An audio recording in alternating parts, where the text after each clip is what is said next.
Damn, that's hard. I like the question, but that's hard. What do I believe in that some people would feel like is horseshit?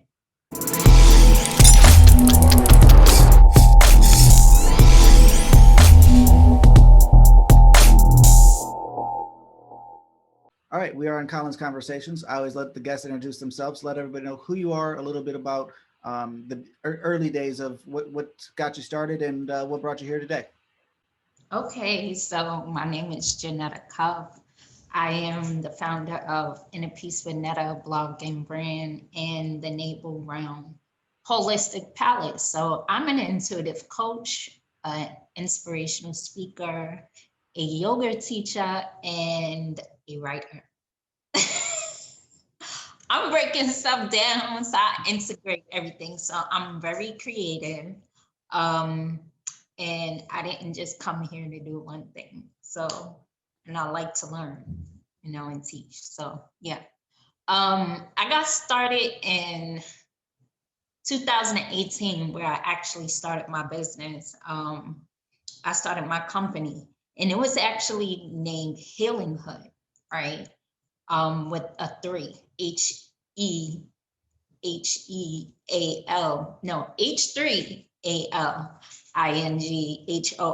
So I started that to help people who needed to heal from trauma. I came from trauma, I had sexual trauma growing up, and I just went through this whole spiritual awakening and to learn more about myself, go through self discovery. And I was like, oh, I could do this whole life coaching thing. I got into metaphysics and esoteric knowledge and just went on this journey of self discovery. And I wasn't satisfied with my life at the time. And I had questions of why am I here?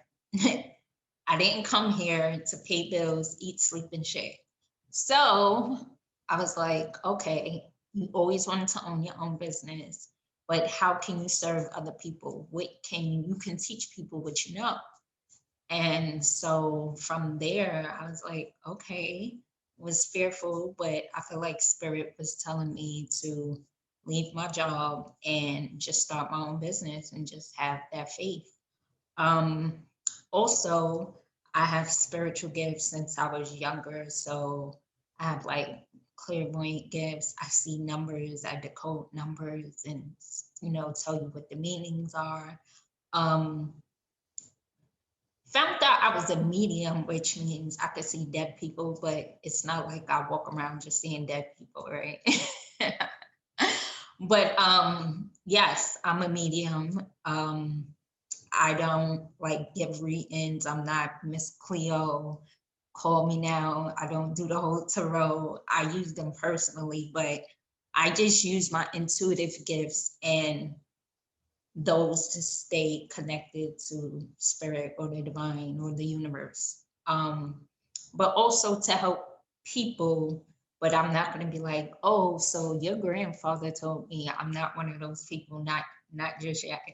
Um, I see energy, I see like sacred geometry, but that's not what I'm going through every day, all day. I'm still human.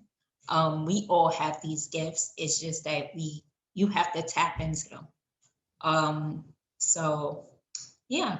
So how I came to where I am now, it was just trial and error. I read books on how to start a business, do coaching.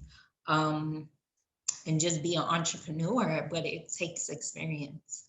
Um, and I knew that some way, somehow, if I continue to learn, network, and be of service, I will get it together. So from there, when I first started in doing my coaching, I used to do like meetup events with women. Um, then I started a podcast and I came up, you know what to do in a piece with Netta. And that's where I feel like I found my voice, you know, really to speak my truth. Um, and then from there, I did a YouTube channel. I have a YouTube channel called In a Piece with Netta. And that's where I break down the numbers for y'all and just tell y'all about just what I've been through in life and just sharing the lessons that I've been through, whether it was self-love, self-respect, self-care, and sharing that with other people, going through your whole healing. But after you heal, you have to expand. So how do you go through your life lessons, forgive yourself, forgive others, and then expand to know that all of that you went through was for a reason? And accept it, accept your stuff, own your stuff, because at the end of the day, you have to look in the mirror and see the role that you played in it, and then move on, and create the life that you want to live. Um, so yeah, that to me was big. I'm just like, when I first started with the whole metaphysics and esoteric knowledge through my journey, I was like, oh, this resonates with me, because we co-creators of our reality.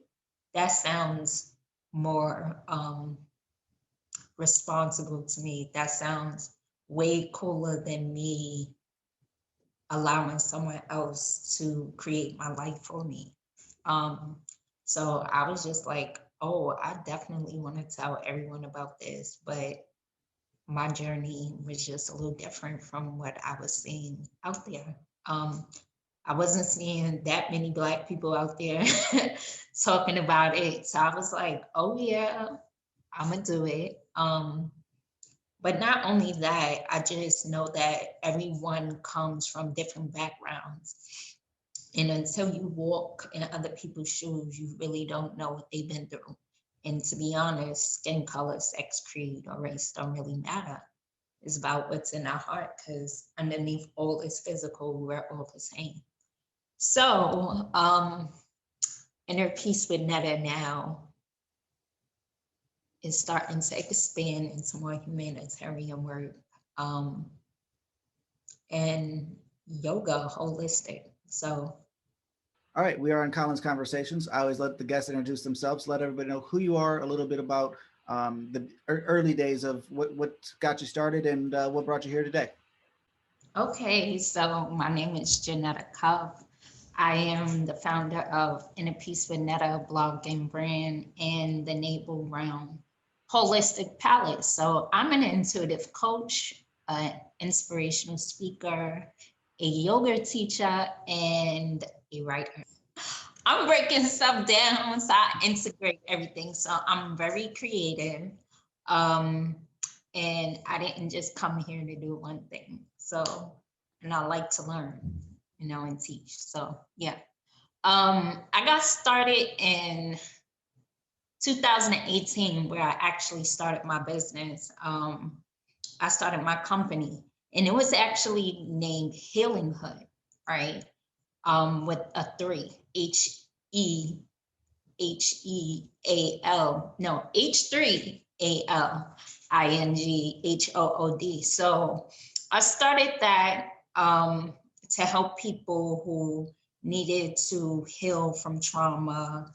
I came from trauma, I had sexual trauma growing up, and I just went through this whole spiritual awakening and to learn more about myself, go through self-discovery. And I was like, oh, I could do this whole life coaching thing.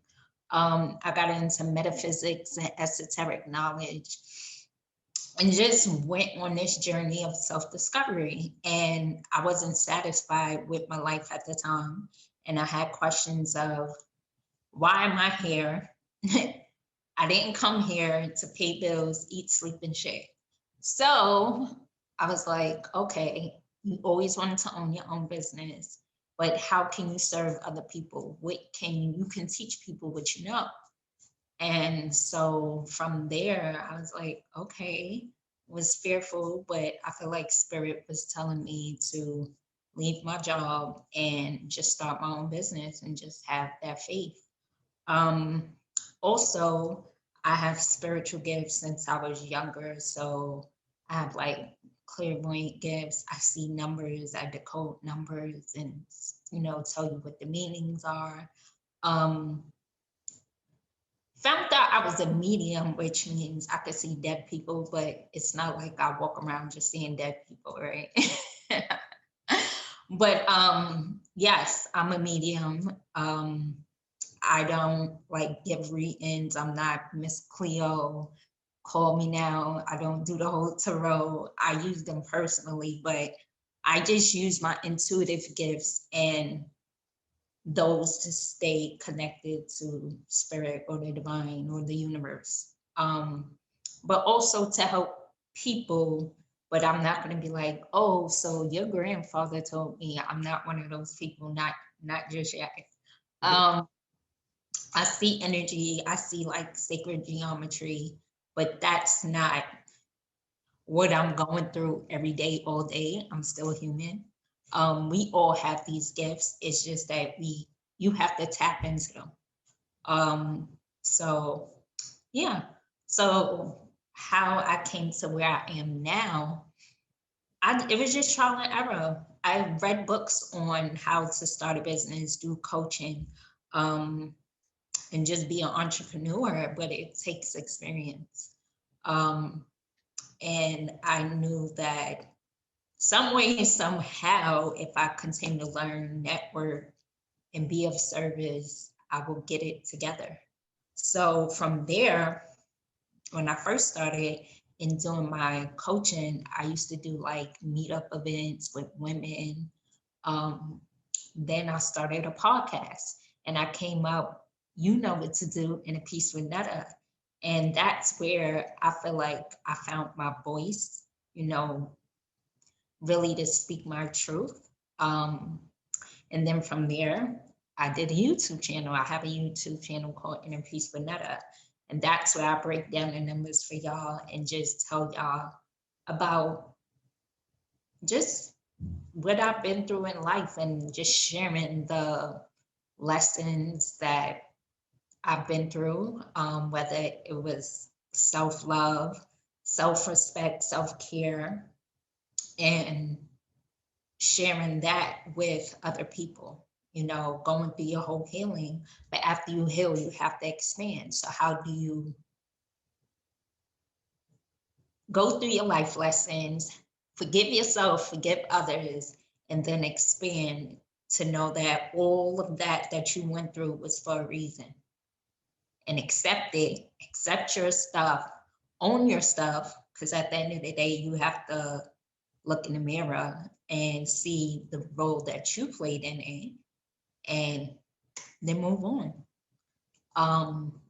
and create the life that you want to live. Um, so yeah, that to me was big. I'm just like, when I first started with the whole metaphysics and esoteric knowledge through my journey, I was like, oh, this resonates with me because we co-creators of our reality. That sounds more responsible to me. That sounds way cooler than me allowing someone else to create my life for me. Um, so I was just like, oh, I definitely want to tell everyone about this, but my journey was just a little different from what I was seeing out there. I wasn't seeing that many Black people out there talking about it. So I was like, oh, yeah, I'm going to do it. But not only that, I just know that everyone comes from different backgrounds. And until you walk in other people's shoes, you really don't know what they've been through. And to be honest, skin color, sex, creed, or race don't really matter. It's about what's in our heart, because underneath all is physical, we're all the same. So, Inner Peace with Netta now is starting to expand into more humanitarian work, and yoga holistic. So that's a little gist of my background and how I started. So yeah. that's a little gist of my background and how I started. So yeah, So you gave us like 8 million different ways we could take this. I Um, know. I love it. That's so much better than like there's anybody that's one directional. There's no point in having on for an interview. So let's take it back. Where are you based out of? It sounds like a little New York accent. Is that where you're? Is Yes, I'm from New York in the city. I'm in, I don't know if I should say the borough, but yeah, I'm in the city. gotcha. No, And I'm based in Queens, in New York. Yeah. what has it been like the last year? Kind of New York's known to be like the millions of people running in and out, and now you see like completely empty streets. What's the last year been like in New York? Quiet. Um, I mean,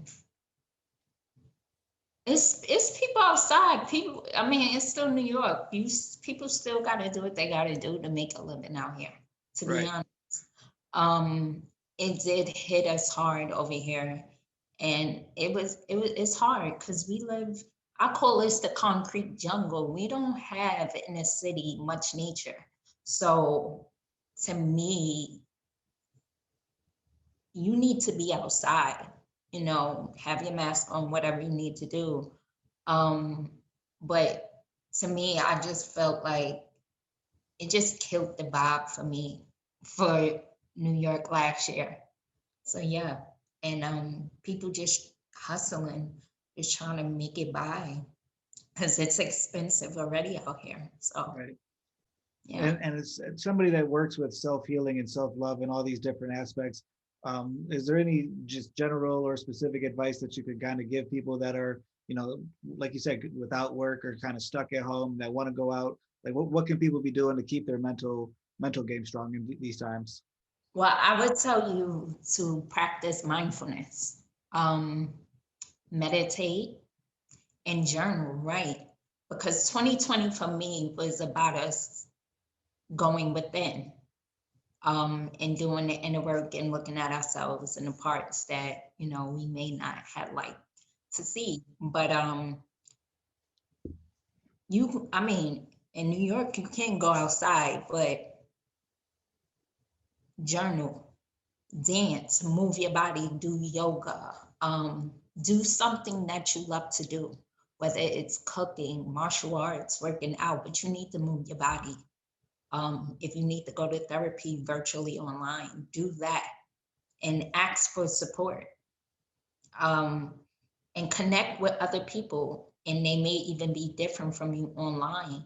Just try something different because you can't stay in the house and just work from home.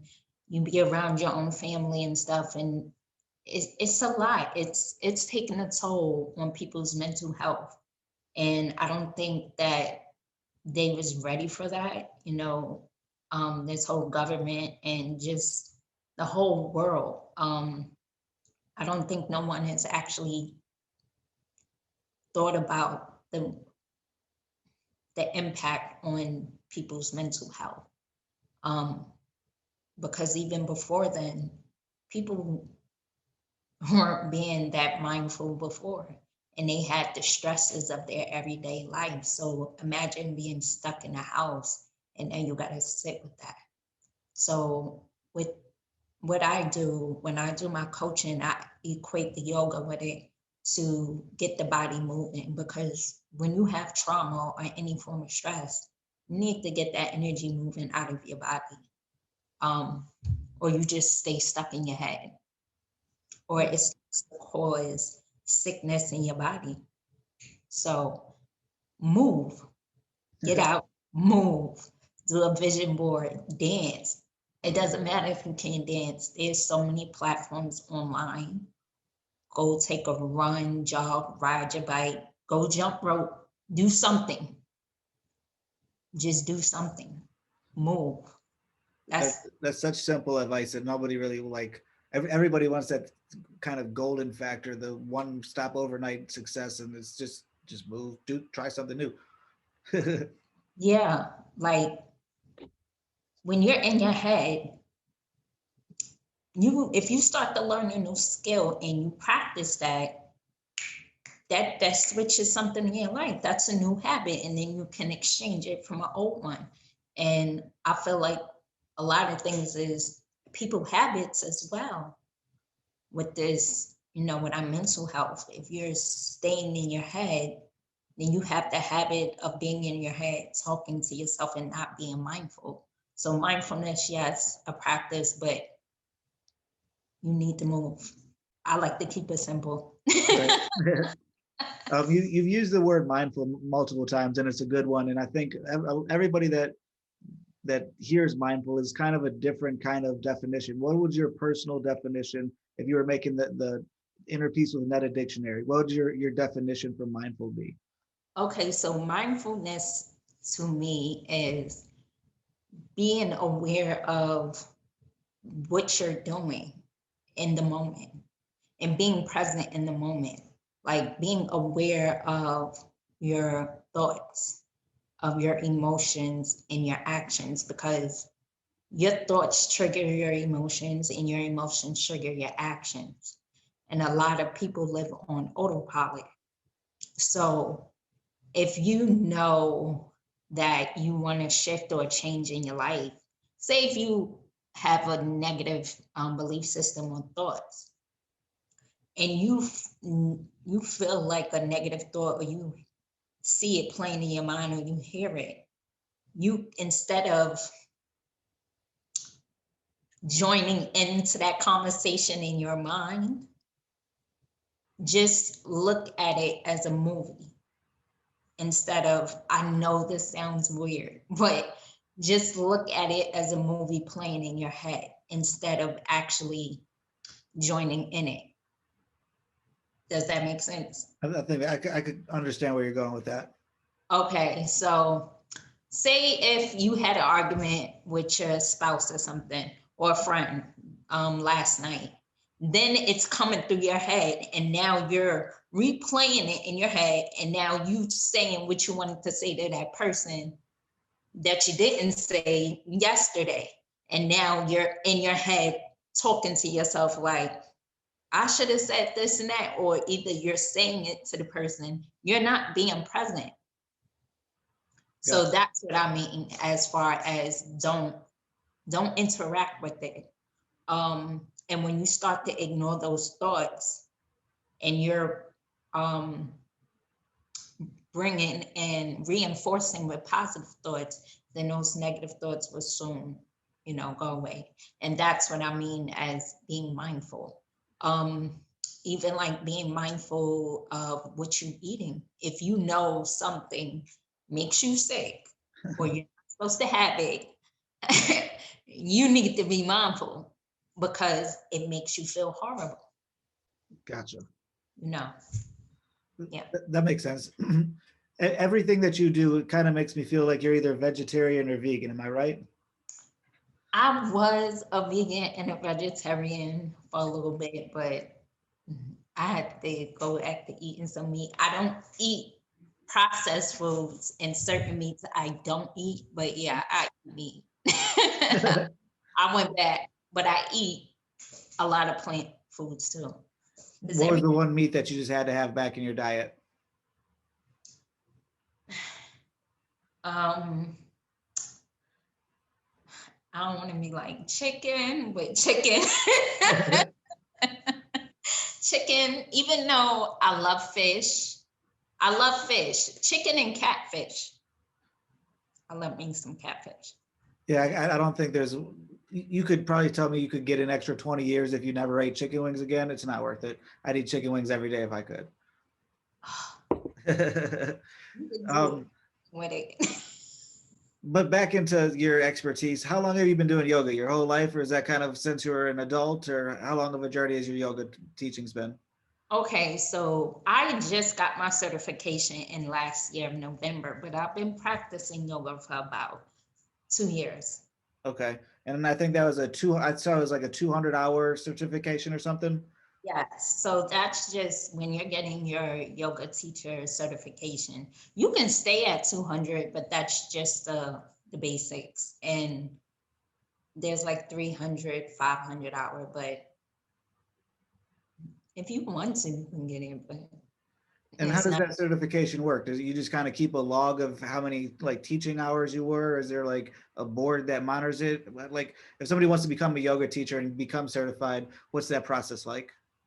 Okay, so you can, well, now you can do it online, or either you can go to a yoga studio and just make sure that it's Yoga Alliance certified. Um, and you can, but you don't have to register with the Yoga Alliance. So I'll break that down after. So um, I do have to have like a year or so later do like a 35-hour certification and things like that. But as a teacher, I feel like your learning never really stops with yoga.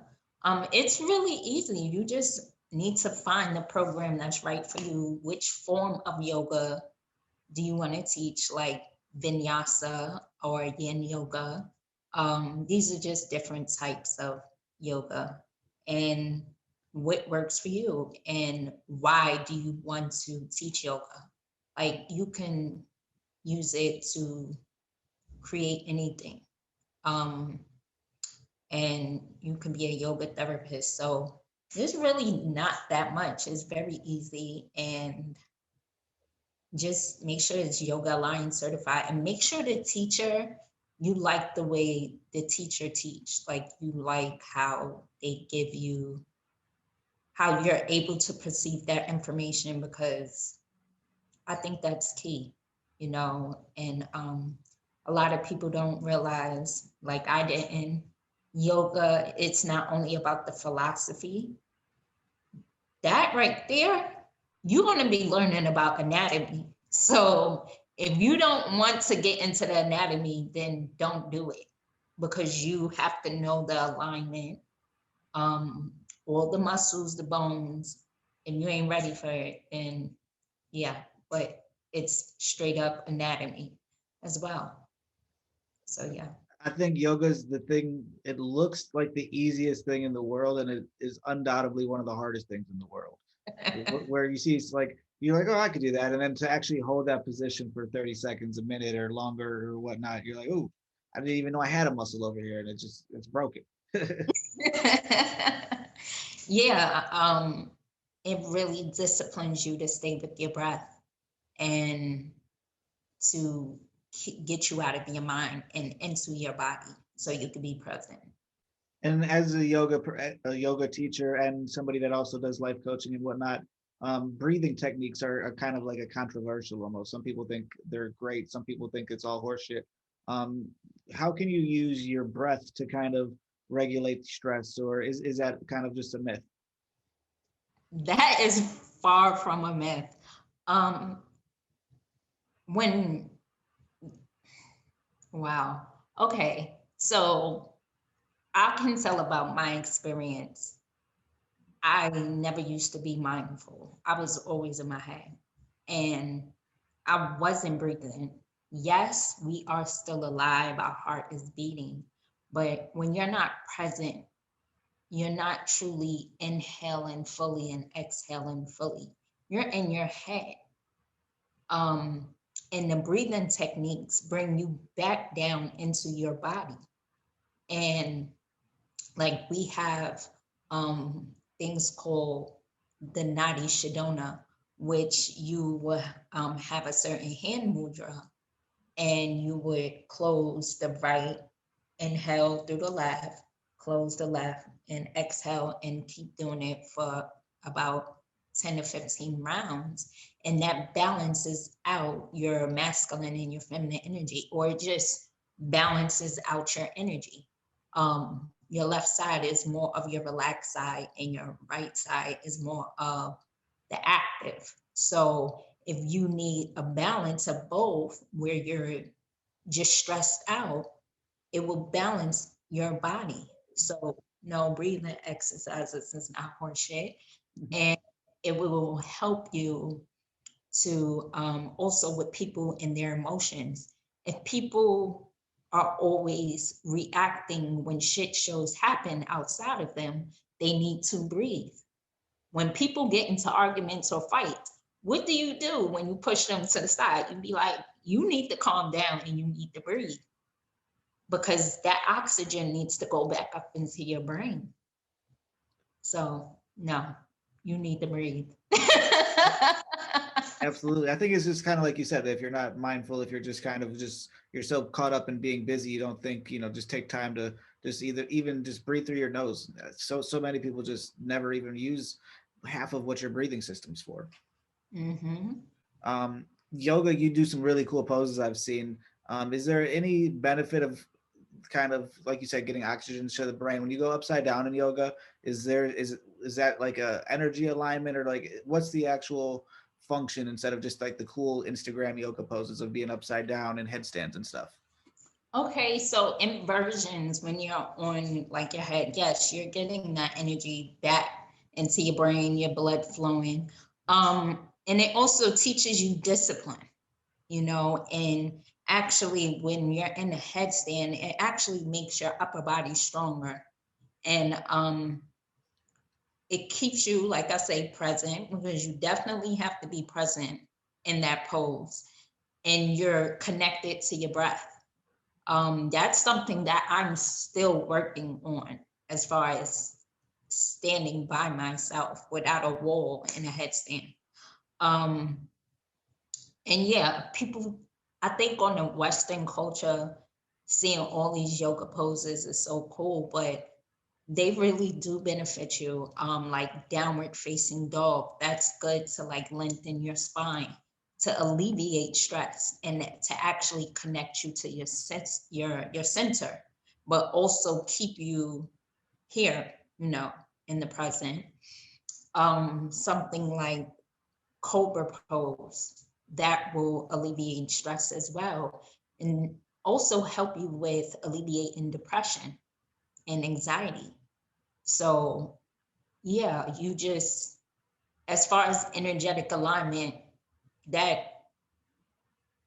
if you're doing the poses correctly and you're in alignment, then all of our bodies, our physical body, our energetic body is in alignment. So it all just integrates together. Yeah. Uh, Another one you mentioned that you're into as far as your daily wellness practices is meditation. Another thing that sounds like it should be so easy and it's to me is extremely difficult. Somebody that's never meditated before or tried and failed, what are some good basic techniques for somebody to kind of get into a daily practice and start building a meditation routine? Okay. So the first thing is, stop trying to stop your thoughts. I think that people think, when you begin meditating, or when they first start, they're like, okay, I can't stop my brain, I'm just thinking. No, the first thing I would tell you is focus on your breath. Put your hands on your heart and your stomach, and just feel your inhale and your exhale. And you don't even have to close your eyes, to be honest. Or or because you can do it with music, maybe like your favorite song with no lyrics. Get an instrumental of your favorite song, or do like a classical song, and pick an instrument that you want to say. If it's a classical song and you hear a piano and you hear a trumpet and they're going back and forth, set the intention that you want to hear the trumpet first, and that will be the loudest thing that you hear. I don't know why it works, but it works. And just focus on that. Put your hands on your heart and your chest. Focus on that instrument and just breathe in and out, in and out. Or either you can use the app. Insight Timer is really good. You can use guided meditations. When I first started with guided meditations, I didn't like it because I felt like it was distracting. I'm like, who the hell is talking? I'm supposed to be stopping my mind.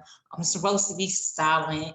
I hear somebody talking about some ohms and ahs, and this shit don't work. But it was just, that didn't work for me until later. Um, or you can light a candle and put it at a distance and just stare into the flame and just breathe. And it's just about really focus and concentrating. And it's about distracting your mind. That's all.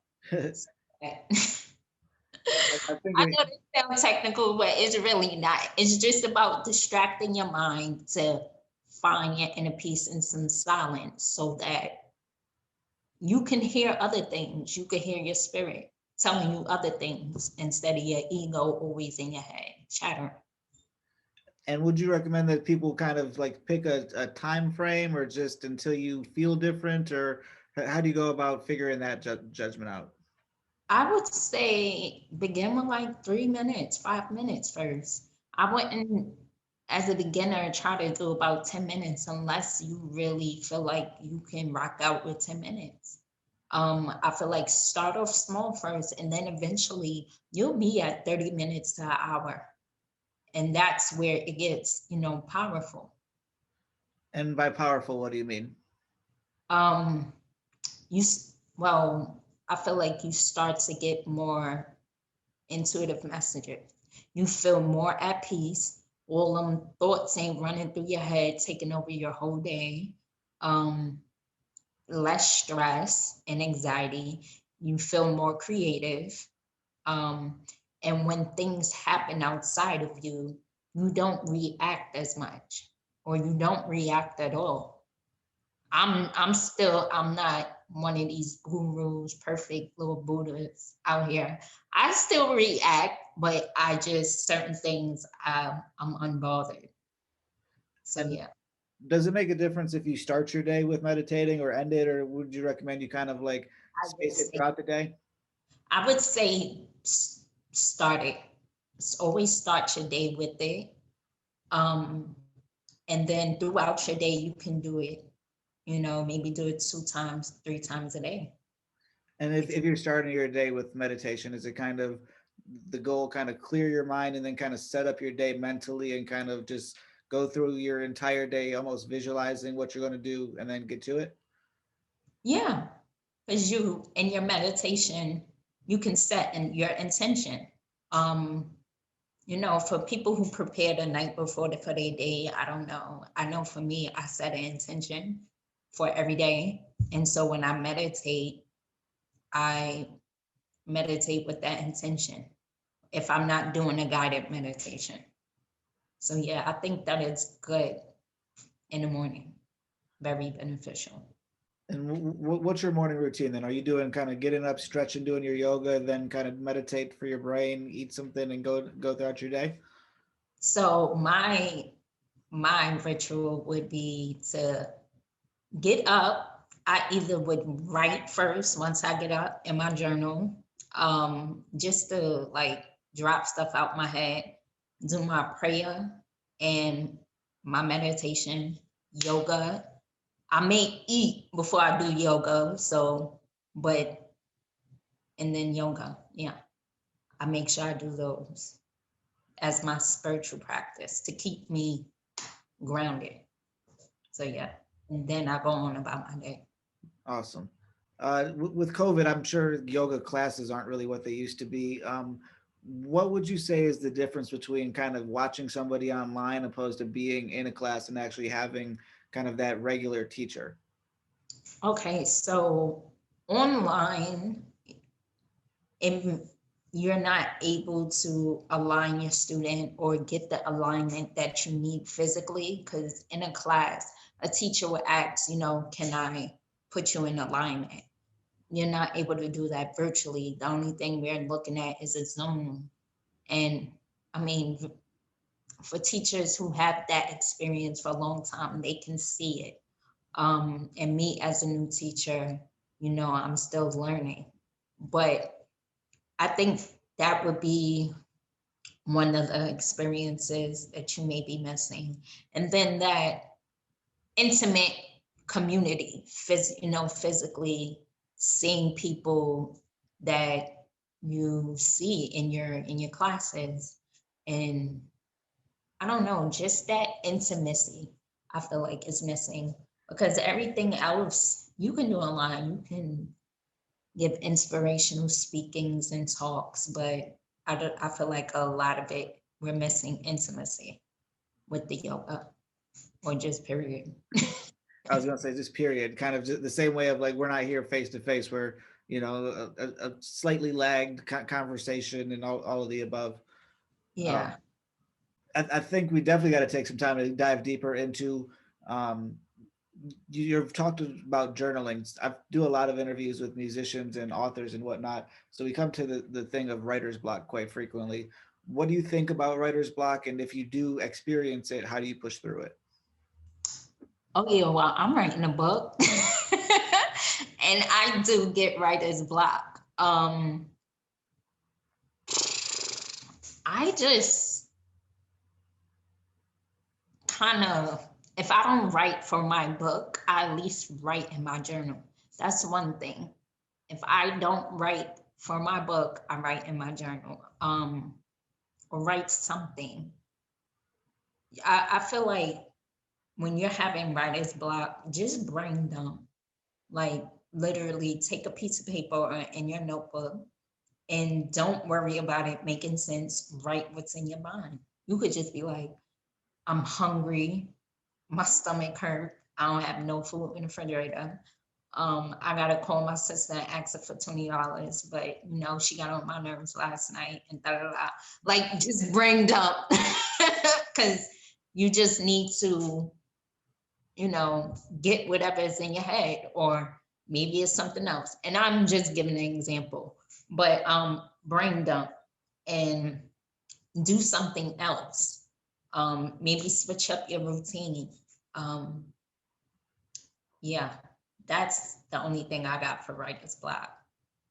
I think that there's a kind of common collective amongst everybody that answers that. I think the best ones are if like you said, either a lot of people don't realize that writing is kind of like a muscle where you think muscles with yoga, but if you don't want to sprint one day, you should go jogging. The same way if you're not working on your book, write in a journal or a poem or a blog or some way to flex that muscle to figure out how to formulate the thought in a different way, or get out of the house and just put it all aside and go get different life experiences.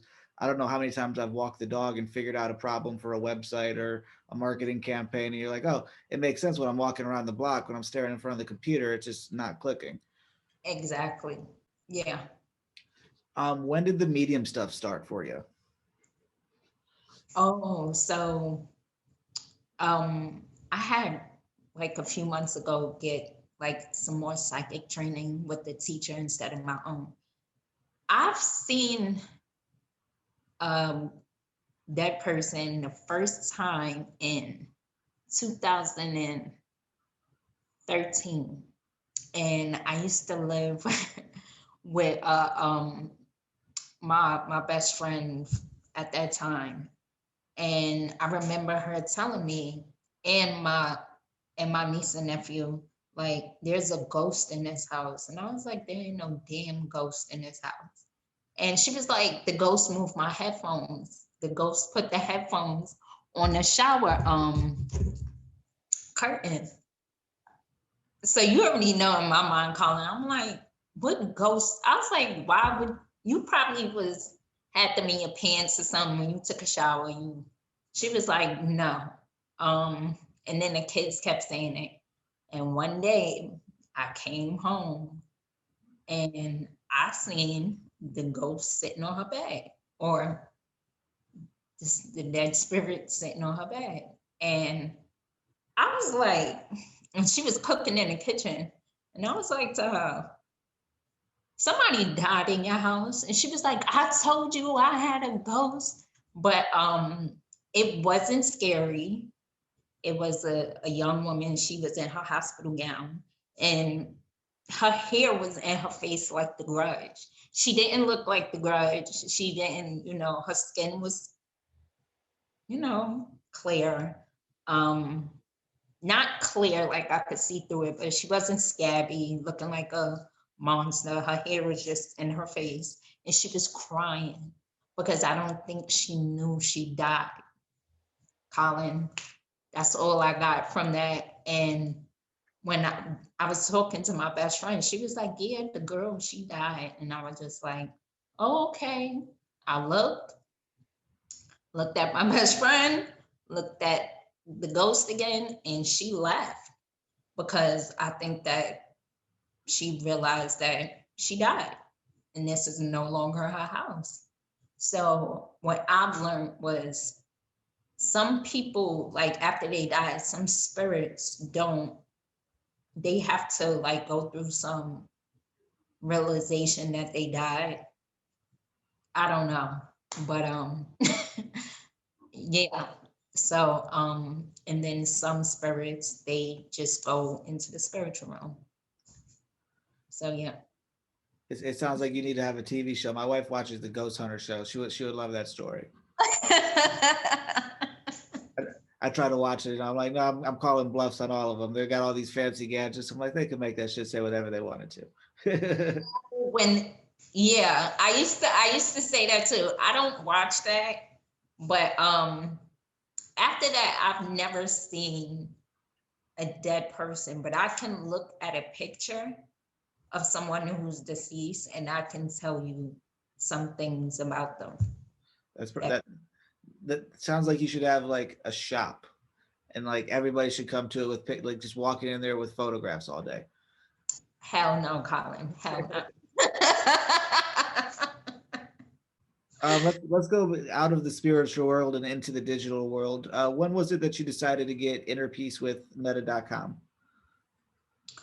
That was about a year ago. No,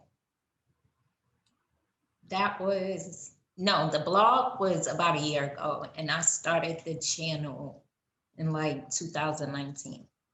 And what made you decide, kind of take the leap and get your own website platform opposed to just going on social media or other things? That social media to me is just like, I feel like, yeah, I didn't really feel called to just be all over social media and be like, yeah, and yeah, I just don't like I think that is great, don't get me wrong. It ain't for me. I'll use it for marketing to, get to know people, um, and use it as a tool, but that's not something I want to be on all day. Like, see me, see me. Yeah, no. Especially for what Inner Peace with Netta is about. And so I wanted to do a blog because I wanted to work on my writing. And that's a form of expression for me. So, and then also just, having articles and things people can read. Because everybody don't want to be on social media either. Yeah, So I think that's where so many people mess up is they just try to throw everything on social media opposed to throw a snippet there and then say go to my website for the whole thing where there's a reason why especially with the musician where they spend all their time saying go to Spotify, go to iTunes, all these different sites where if you said go to that musician's website, you get all the data information that these companies are making billions of dollars off of. So you're way ahead of the times, whether it's just for using it as a writing expression or monetizing it down the line. I tell everybody all the time, everybody needs a website. So at least good for you for having one. And as somebody that has a spiritual business that's kind of your focus on taking care of the people that need help and things like that, what are the struggles of monetizing yoga, mindfulness, and things like that, coaching even? There's so many coaches out there that kind of tarnish the waters. Kind of what hurdles have you had kind of making the idea into an actual business? First, it was my own self-confidence, to be honest. Oh, just gonna keep it 100.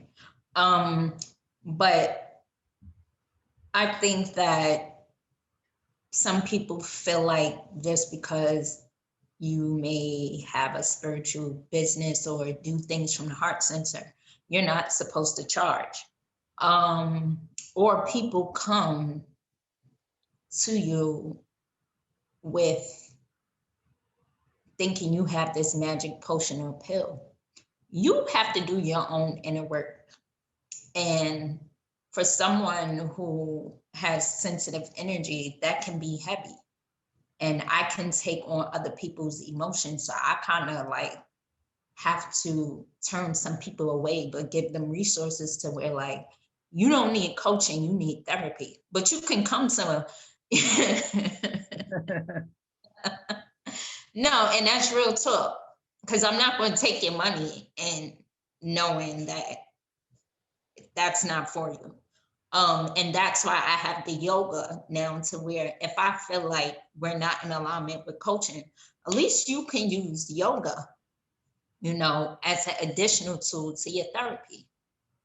And if you don't want to do that, then I probably can refer you to a dance class or something, Right. But also, I feel like everybody's spiritual now. People all into, okay, manifestation. Manifestation is not spirituality. There's nothing wrong with manifesting, but that's not going to give you your values and your virtues. Also, I think that some people aren't open-minded and scared to go their own path. But with this spirituality business, and it's just a lot.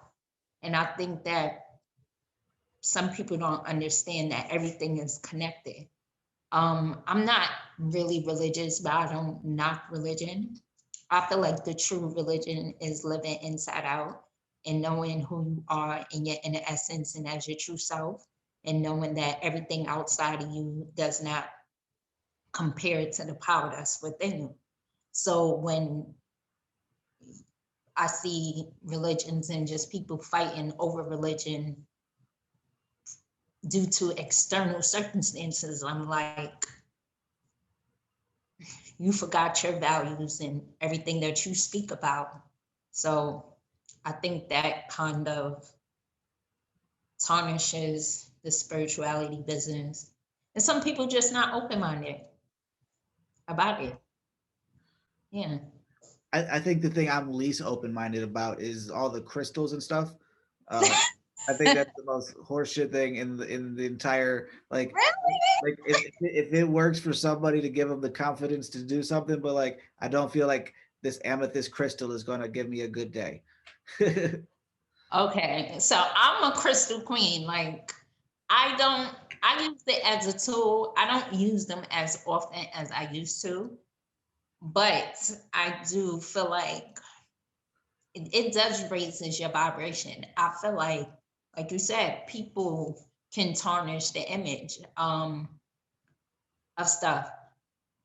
You still have to do inner work. I don't care if you have a house full of crystals. If you don't handle your shit, a crystal is not going to do anything for you. Right. Blank period. So yes, an amethyst can assist you with having a good day if you set the intention and if you're being mindful and actually want to have a good day. It's about the choice. And for some people, like you said, you think it's horseshit. That's cool. It's not for you. But I feel like a lot of people just use incense and statues and this and that, or crystals and whatever else there is, all these external things to say, oh, this is going to fix me, this is going to heal me. I think I started that with crystals when I, beginning in my journey. So I was like, I don't want all these damn crystals no more. Like, this is not doing it. But I can say crystals work because I can feel the energy in a crystal. That's what amazed me. But it's just a tool. That's all it is. It's all in here and in your heart. Right. Yeah. I always look at the crystals like the lucky penny or the lucky shirt. Like I like this shirt. So whether you call it the energy or the way the fabric feels or whatever, like I know I like this shirt the same way that you might wear this to an interview or somebody might have a crystal in their pocket, whatever it is that gives them the vibe, the feeling, the confidence. Yeah, I agree with you. That's your lucky shirt, then Colin, that's your lucky shirt. You put that intention and the energy in it. Yeah. Absolutely. And let's kind of wrap it down a little bit. What are I kind of broke into the thing that it's always fun when you talk to somebody that's an expert in these things where you're like, I don't like crystals. Kind of the thing that um the question to you being, what is something that you believe to be true that most people would disagree with or feel uncomfortable with? Hmm. It's my new favorite question. Um,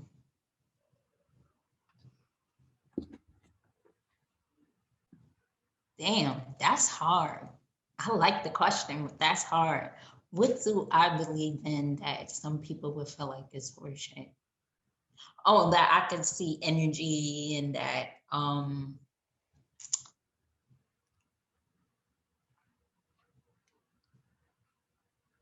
yeah, I can see energy. I can see geometric shapes, or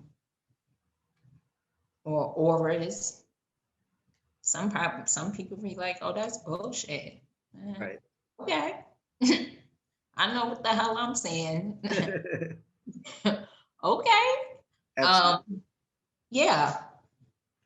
It's I can't really think off the top of my head. You would have to catch me and it would have to be like a deep, deep conversation. But um oh, I don't think when Jesus came and he was teaching, I don't think he was talking about Christianity. I think he was talking about consciousness, to be honest. I, really value his teachings and him as a leader and just his love, period. But yeah, I don't think he taught religion. I think he taught about consciousness and how to treat one another. And then it was made into a religion. But yeah, I think he had the best hype man of all time that were like the first beginning people of like big business. exactly. Like um, how can we take these basic things and then make it into something that somebody's going to take so literally after it's been translated wrong for 2,000 years, you know? But yeah, no, I there's totally definitely a lot of great things within there, but a lot of very unique interpretations of it. agree. Yeah. So that's mhm. So I mentioned earlier, are there any things, I've been picking your brain about the spirituals and the yogas and everything that you do. Are there any digital marketing, any branding, any questions that you have for me before we wrap things up? um yeah, like I'm getting into humanitarian work. And actually doing more work for the youth. How would I be able to digitally market that without it being too much? I don't want it. I know I have to get the brand out there, but I don't want it to where it's just a vomit on Instagram or Facebook all the time and people were just like, is she really promoting the children and humanitarian work? I just don't want it to look like it's unethical or yeah. I think the best way there is what almost essentially what we're doing here is do it in the form of a podcast. Okay. Um, I use a podcast as a lead generator, as a content generator. I make no money on the actual podcast itself, but all of my funds and everything. It's amazing how many people a year after they're on the show are like, "Oh, remember when you talked about business cards or a website? I need that now." Because having a podcast where we just spent almost an hour, I wasn't pitching anything, I wasn't doing anything, but I was making content clips out of each and every one of those main questions that are then I'm as a marketing, as a branding person, as soon as I put that into a clip, I now have more clips on yoga. I have more clips on spirituality, mindfulness, all of those things where I'm giving that free content, or even if you put it behind a paywall, because it's kind of the way that I'm going now is where I went 2 years, I gave it all away for free. And now it's slowly building it to where it's going to be a membership to get all the access to the stuff that's on the website. Meaning that $2 or $3 membership, it's a drop in the bucket. It's half the price of this cup of coffee right here. So you contribute $3, which then you see for 2 or 3 years now. I've been promoting artists and businesses and all these things out of my own time, own pocket. Now I'm asking for funding in the same way that a nonprofit is asking for funding to do the humanitarian. You're not asking for a donation. You're asking for that content membership. So you're, if you said it's going with kids and that route, you would have different board members or different higher ups of different people within the either the markets that you're trying to get fundraising from, or the things, if you're trying to build housing, then you get contractors, you get everybody that's involved in different pieces of the process. Make the same way we're doing here. I have a Zoom call with record. As long as it's one or two people in under 40 minutes, it's free. It costs nothing. Or ideally, if they're local, have them in the same room, the same way I have this little wall set up behind me. Kind of just build that set to where you don't want, like you said, you don't want to be hounding people. Give us money, give us money. We want to do nice stuff. Just give us money. But if you start selling T-shirts or any other merchandise, or another thing to get into once you build a little bit of a following would be to do Facebook. If you have a Facebook account for your brand, you could do live events. So Okay. if I have somebody here in studio with me, I could do a live event where we charge a couple dollars for a ticket to see the behind the scenes before anything comes out. If you're a big fan of a business or a musician or whoever I have on the show and you really want to see it and you don't want to wait 3 weeks till it comes out, you could buy a ticket for a couple dollars and then that goes into your fundraising. Okay. But podcasting in that regard and doing it in the format where we're doing it here, where I have a video I can strip the audio file from, opposed to only doing audio, then you have to make a visualizer video, and it's not that personal connection where if they see your face all the time and it's coming with quality content and different perspectives and teaching people, then when they see your face saying, hey, donate here or subscribe here for X amount of dollars, they trust that face as opposed to that person that stands behind a visualizer screen. Cool. All right. But I Thank. would definitely go that route. And the only other one I wanted to bring up is you use Canva for a lot of social media, it looks like, right? Yeah. I use it enough. I could tell when people have different templates, you're like, I know exactly where they're making that from. Highly recommend it. But I would also use it for your YouTube channel. They have the different templates for YouTube thumbnails. Mhm. YouTube thumbnails are huge as far as getting people's attention, along with the titles and all the other metrics. But they make it so easy to where with Canva, you have the pro membership. Yeah. So you have the access to do the background remover. So if you have, just like we have the picture of you here, we could take the background out of you and then put that into colorful things, or get that same brand image every single video, because you have quite a few videos on your channel. If you get the same catchy thumbnails opposed to just you sitting on a wall, you'll get more attention, and also rank higher by putting the keywords in the file name of the thumbnail. Okay. YouTube's a hard game, but it's kind of those little things like that. If you're already using Canva and you're already using it to make a social media graphic, you could just resize the social media graphic to be a thumbnail or vice versa, kind of um, maximize the time you're creating with it. Okay. All right. I'm gonna have to subscribe to your membership. But I give a ton of stuff like that away all the time on anything at Colin Can Help, along with the Colin Can Help is kind of the main brand behind Colin's Conversations, um, Okay.